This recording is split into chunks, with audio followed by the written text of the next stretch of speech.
গাজার বাগানে পুলিশের ঝড়, সাগরপাড়ায় অবৈধ চাষে কাঁচি চালিয়ে কড়া বার্তা থানার ভারপ্রাপ্ত আধিকারিকের। সাগরপাড়ায় ভোরের হাওয়ায় আজ অন্যরকম গন্ধ, গাজার নয় আইনের।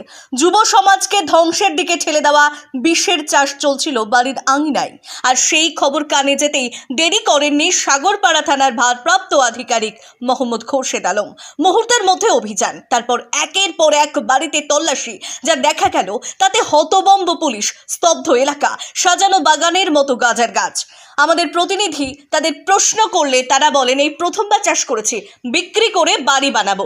কোনো কষ্ট নেই, আমরা ঘর দেব বলে এই লাগাইছি। এবার কেন গাজাতে ঘর কি করে হয়? বলেন দিন, আমরা গরিব মানুষ, বুঝতে পারছেন না, গাজাতে ঘর কি করে হয়? মানে যে টাকাটা হবে তখন গরিব মানুষ ও বিক্রি করতেন, বিক্রি করে এটা ঘর দেব। কতদিন থেকে এবারে লাগাই।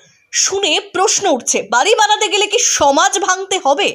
ইট সিমেন্টের স্বপ্ন দেখতে গিয়ে কি যুব সমাজের ভবিষ্যৎ পুড়িয়ে ছাই করা যায়? আইন কিন্তু স্পষ্ট, মাদক চাষ ও ব্যবসা অপরাধ, আর সেই অপরাধের বিরুদ্ধে শূন্য সহনশীলতার বার্তা দিল সাগরপাড়া থানার পুলিশ। উদ্ধার হওয়া গাছ কেটে নষ্ট করা হয়, আগুনে পুড়ে দেওয়া হয় বিষের বীজ। অভিযানে করা নজরদারি, করা ব্যবস্থা, বার্তা একটাই, মাদকের খেলা এখানে চলবে না। এলাকাবাসীর মুখে আজ স্বস্তির হাসি। অনেকেই বলছেন এই কঠোর পদক্ষেপ দরকার ছিল। যুব সমাজকে বাঁচাতে, ভবিষ্যৎকে সুরক্ষিত রাখতে পুলিশের এই উদ্যোগকে সাধুবাদ জানাচ্ছেন সাধারণ মানুষ। যারা ভেবেছিলেন লুকিয়ে চাষ করে রাতারাতি টাকা বানাবেন, তাদের জন্য স্পষ্ট বার্তা, আইনের চোখ এড়ানো যায় না। সমাজ নষ্টের ব্যবসায় লাভ নয়, মিলবে শুধু আইনের কড়া জবাব। সাগরপাড়ায় আজ পরিষ্কার, বিষের বাগান নয়, চাই নিরাপদ ভবিষ্যৎ। আর সেই লড়াইয়ের সামনে থেকে নেতৃত্ব দিচ্ছে সাগরপাড়া থানার police. Bureau report, news 21 Bangla, খবরের সাথে মানুষের পাশে। এবার প্রথমে লাগিয়েছি, আপনি পাওয়াতে বলেন। এবারই প্রথম? কে খায়? নাম কি? নাম কি? কাকলি মন্ডল। স্বামীর নাম? মন্টু মন্ডল। কে গাছ লাগিয়েছিল? ওই গাছটা মানে ওই ইয়া থেকে সে খয়টা মানি নাই, তখন থেকে মানে ওরা লাগাই দিয়ে বিচন দিয়ে সেবার লাগছিল নতুন। গাজার কি ব্যবসা করেন? না ওসব করি না আমরা। কার কাছে বিক্রি করেছেন? না বিক্রি কারো কাছে না। খয়রামারি কার কাছ থেকে নিয়েছিলেন? তো মারা গেছে। নাম কি?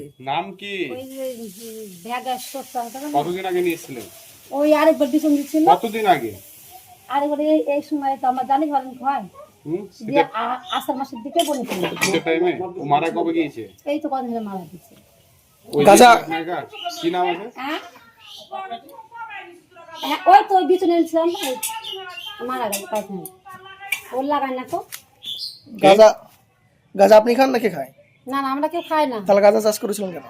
সবাই ধরে লাগাই বিক্রি করার জন্য? ব্যবসা করার জন্য কি? না হ্যাঁ, কিসের জন্য তাহলে? শব্দ গাজা গাছ নেই? গাজা চাষ জানেন না যে অবৈধতা? জানেন কি জানেন না?